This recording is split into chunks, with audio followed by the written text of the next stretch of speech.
विद्वान था। रावण और हनुमान जी का जब आमना सामना हुआ तो दोनों में समता को देखा गया, तो देखा गया कि रावण विद्वान था और हनुमान जी विद्यावान थे।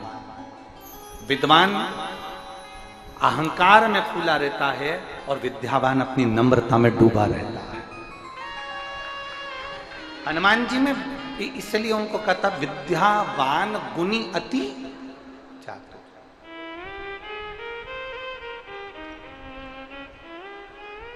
ज्यादा चतुर बनोगे भगवान से दूर हो जाओ। चलो एक सरल भाषा का स्मरण करिएगा। बच्चा मां की गोद में कब तक रहता है? बोलो जम के बोलो जरा, जिसको आता है जवाब दो। कुरूद की मेरी माताएं अवश्य बोले। बच्चा मां की गोद में कब तक रहता है? बोलो बोलो जम के बोलो जरा। है? जब तक चल नहीं सकता तब तक। अब बीच वाली दीजिए बोलो जरा। इधर वाली ने तो कह दिया कि जब तक वो चल नहीं सकता तब तक मां की गोद में रहता है। अब तुम बोलो। बच्चा मां की गोद में कब तक रहता है? शिव महापुराण की कथा कहती है जब तक बच्चा खिलौने से खेलना चालू नहीं कर देता तब तक वो मां की गोद में रहता है। जिस दिन मां ने उसके हाथ में खिलौना पकड़ा दिया उस दिन मां अपने बच्चे को खिलौना पकड़ाकर जमीन पे सुलाकर अपने काम में लग जाती है। बोलो सही है कि गलत? अरे बोलो तो जम के। बच्चे ने गुनगुना पकड़ा, मां ने उसको जमीन पे सुलाया। बच्चे ने एक छोटा सा कागज का टुकड़ा पकड़ा, उससे खेलना चालू करा, मां ने उसे जमीन पर सुलाया। बच्चे ने किसी खिलौने से खेलना चालू करा, मां ने उसको गोदी से उतारकर जमीन पे सुलाना प्रारंभ करा। बच्चा जब तक खिलौने से खेलना नहीं जानता, बच्चा जब तक खिलौने को हाथ में नहीं पकड़ता, बच्चा जब तक खिलौने में अपने मन को नहीं लगाता तब तक बच्चा मां की गोद में रहता है। और जिस दिन बच्चा खिलौने से खेलना चालू कर दे, जिस दिन बच्चा खिलौने में रमना चालू कर दे, उस दिन फिर बच्चा मां की गोद में नहीं रहता, उसको जमीन पर सुला दिया जाता है और बच्चा उस खिलौने से खेलना प्रारंभ कर देता है। बस यही की यही मां का चरित्र है और यही की यही मेरे भोलेनाथ का चरित्र है।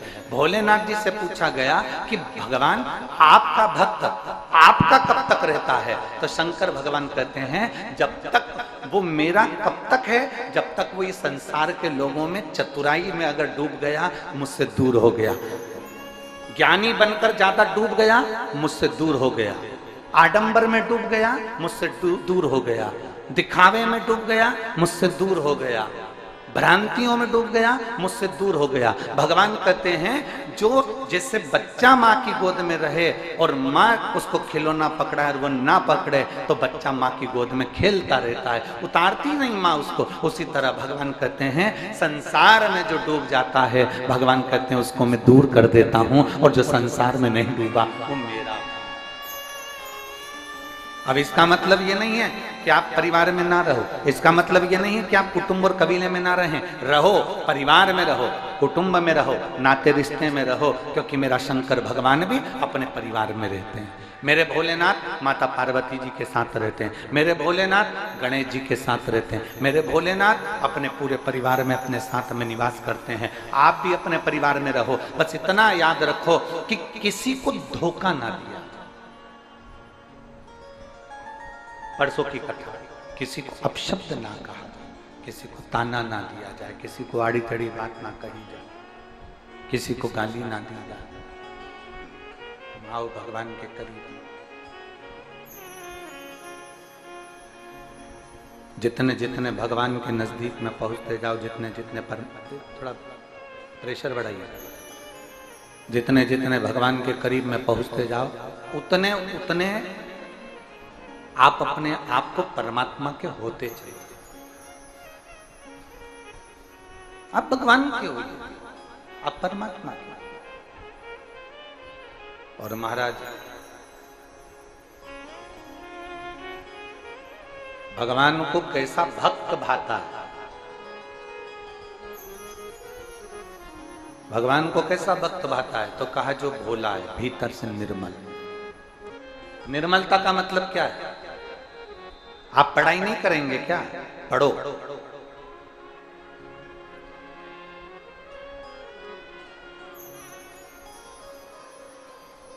हमने पहले एक बार कथा में कहा था, आप लोगों ने सुना है कि नहीं सुना हमको नहीं मालूम। मैं कुरूद की इस पवित्र भूमि से फिर कहना चाहता, आपने सुना कि नहीं सुना हमें नहीं मालूम उसका, पर एक बार फिर कहना चाहूंगा। माता पिता अपने बच्चे को लायक बनाए,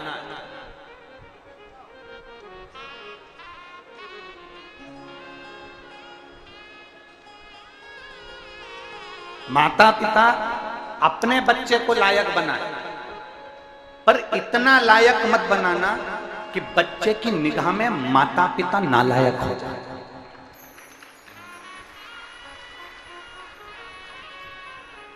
बच्चे को लायक बनाना, पर बच्चा तुमको नालायक समझने लगे, इतना लायक भी मत बना देना। अरे मम्मी तुम क्या जानती हो, अरे माँ तुम्हें क्या अकल है, पापा फालतू की बात मत करो, तुम्हें क्या अकल है, आज के हिसाब से मुझे दुकान देखना पड़ती है, आज के हिसाब से मुझे काम करना पड़ता है, मम्मी तुम क्या जानती हो। मतलब तुमने बच्चे को तो लायक बना दिया, पर उसको संस्कारों के जल से नहीं सींचा, इसलिए वो तुमको नालायक समझ रहा है। बच्चों को लायक बनाओ, हम मना नहीं करेंगे। बच्चों को डॉक्टर बनाओ, हम मना नहीं करेंगे। बच्चों को इंजीनियर बनाओ, हम मना नहीं करेंगे। बच्चों को खूब पढ़ाओ, हम मना नहीं करेंगे। पर बच्चों को लायक बनाने के साथ में इतना लायक मत बना देना कि बच्चा तुमको नालायक समझने लगे। तुम्हें तो अकल ही नहीं है, मम्मी तो तुम चुप रहा करो, तुम्हें अकल नहीं है ना, बहू से बात मत करा करो, तुम मम्मी बड़बड़ मत करा करो, पापा तुम अनसन मत बोला करो, पापा तुम्हें नौकर रखने की आदत नहीं है, तुम नौकरों को भगा देते हो, तुम्हें अकल नहीं है, पापा तुम दुकान पर मत आया करो। मतलब बाप ने अपने बेटे को लायक तो बनाया, पर बेटी ने अपने माँ बाप को नालायक समझ लिया कि इनमें अकल है ही नहीं, अकल सबसे ज्यादा तुझ में ही है। जरा विचार कर, चलना अगर माँ बाप सिखाते हैं, रोटी खाना अगर माँ बाप सिखाते हैं, तुझे बीमार होने पर दवाई देना अगर माँ बाप सिखाते हैं, तो तुझे बोली को भी अगर दी है तो माँ बाप ने दी है। इसलिए अपने बच्चों को सबसे पहला ज्ञान होना चाहिए संस्कार का ज्ञान। हमारे बच्चों में संस्कार होना चाहिए। कल हमने कथा में कहा था, हमारे माँ बाप के पास में धन नहीं था। कल हमने कथा में कहा था, हमारे माता पिता के पास में धन नहीं था। चने का ठेला भले मेरे पिताजी ने लगाया, मेरी माँ ने भले दूसरों की साड़ी में फाल लगाई, और उस फाल का पैसा मिलता था 75 पैसे या 50 पैसे। मेरी माँ ने भले स्कूल की ड्रेसों को लाकर सिला हो, सरकारी स्कूलों की ड्रेसों को सिल कर दी हो, भले कुछ ना मिलता, पर मेरे माता पिता के पास भले धन ना हो, पर मेरे माता पिता ने हमें संस्कारों के जल से सींचा है, और वो सींचा तो आज नजर आ रहा है कि संस्कार कैसे होना है।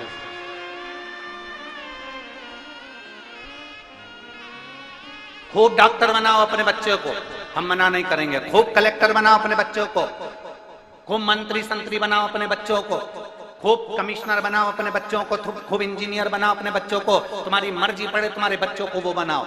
और उससे पहले अपने बच्चों को ये जरूर सिखाना कि अपने घर में माँ बाप से किस तरह बात करना चाहिए, माता पिता का कैसे आदर करना चाहिए, किस तरह से तुम्हारी वाणी होना चाहिए, किस तरह से तुम्हारे शब्द होना चाहिए। जिस माँ ने अपनी गोद में कोख में रखा होगा 9 महीना, कितना त्राण भोगा होगा, उस माँ ने तुमको कितना दिया होगा। जरा विचार करिए, गणेश जी महाराज विनायक थे, विनायक का शीश मेरे भोलेनाथ ने काट दिया। सबसे ज्यादा बिलख रही थी माँ, माता पार्वती की आंख में आंसू भरे हुए थे, माँ बिलख रही थी, रो रही थी, अश्रु बह रहे थे, नैनों से जल टपक रहा था, और माँ रोती हुई बिलखती हुई मेरी माता पार्वती शंकर जी से कहती, इसको जीवित करो, इसको जीवित करो। और चकित भय सुन के कैलाश,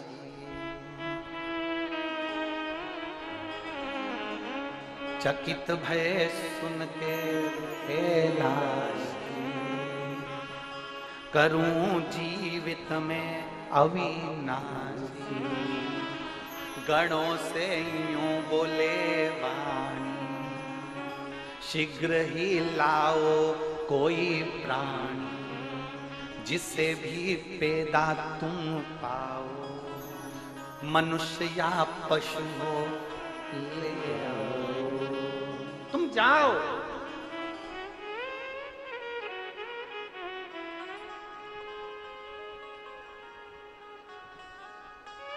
जो मिले उसको लेकर। अब जरा विचार करिएगा, भगवान शंकर के शब्द पर ध्यान देना, उन्होंने गणों से क्या कहा? गणों से यूं बोले वाणी, शीघ्र ही लाओ कोई प्राणी, जिसे भी पैदा तुम पाओ, मनुष्य हो या पशु हो, तुम्हारी मर्जी पड़े तुम उसको लिया। एक माता को बिलखते हुए नहीं देखा। मैं अभी इसका शीश जोड़ दे, मानव हो चाहे पशु हो, उसका शीश लाओ, अभी जोड़ दे। दुनिया में माँ बाप से बड़ा कोई इंजीनियर नहीं है, दुनिया में माँ बाप से बड़ा कोई डॉक्टर नहीं है, और दुनिया में माँ बाप से बड़ा कोई कमिश्नर और कलेक्टर नहीं है, दुनिया में माँ बाप से बड़ा कोई मिनिस्टर, मंत्री और संतरी नहीं है, माँ बाप के बराबर दुनिया में कोई दौलत नहीं है। कोई दौलत नहीं दुनिया में माता पिता के बराबर, कोई दौलत। दो मां, वैसे तो शास्त्र कहता है, चार माओं का वर्णन मेरे शास्त्र करते हैं। प्रकृति भी मां है, एक पृथ्वी भी मां है, गौ माता मां है, और घर में रहने वाली एक नारी, चाहे वो बेटी हो, बहन हो, स्त्री हो, आज नहीं तो कल वो मां है। मां प्रकृति भी देना जानती है। आम का पेड़ आम देता है, पत्थर कितने खाता है? तुम ईमानदारी से बोलो जरा। अभी खूब आम लग रहे होंगे, तुम डंडा लेके झूड़ने में लगी हो, पत्थर मार रहे होंगे बच्चे केज में। प्रकृति देना जानती है, पत्थर खाकर भी तुम्हें दे रही है। पृथ्वी अपने सीने को फाड़ती है, अन्न देती है। कीचड़ में लबालूम करते हो उसको, खूब नोचते हो उसको, पृथ्वी को बार बार फाड़ते हो तो भी वो अन्न तुम्हें बड़ा कर देती है, दान देती है, अन्न देती है। प्रकृति भी देना जानती है, पृथ्वी भी देना जानती है। गौ माता जगत की एक ऐसी मां जो जिंदगी भर सबको देना जानती है, जिसमें 33 कोटि देवताओं का वास होता है। ऐसी गौ माता जन्म से लेकर मरे तक देती रहती है। वो गौ माता देना जानती है। दुनिया में कोई ऐसी मां नहीं होगी जिसके बच्चे को सामने बांधा जाता है और उसके बच्चे के सामने दूध को निचोड़ा जाता है।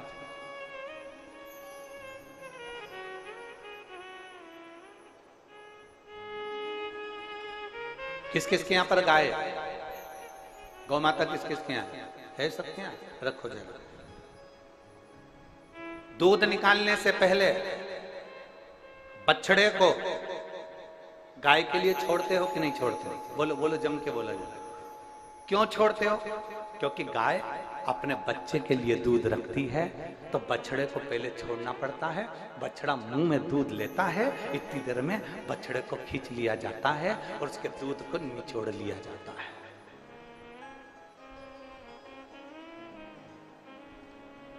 निचोड़ लिया, दूध अच्छा मिल गया। उसके बाद तुम सबको मालूम है कि गाय इतनी चतुर होती है कि अपने बच्चे के लिए दूध छुपा लेती है,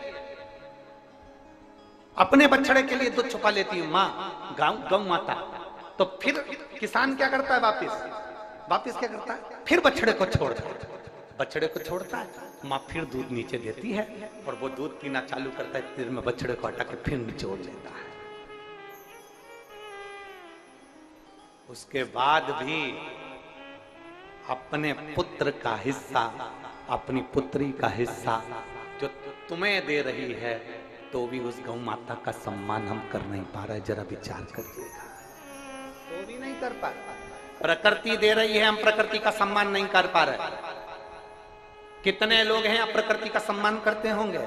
अभी सबको गर्मी लग रही है तो रोज अपने कमरे में सोने जाने से पहले 2-2 बाल्टी पानी भर के कूलर में डाल रहे हो।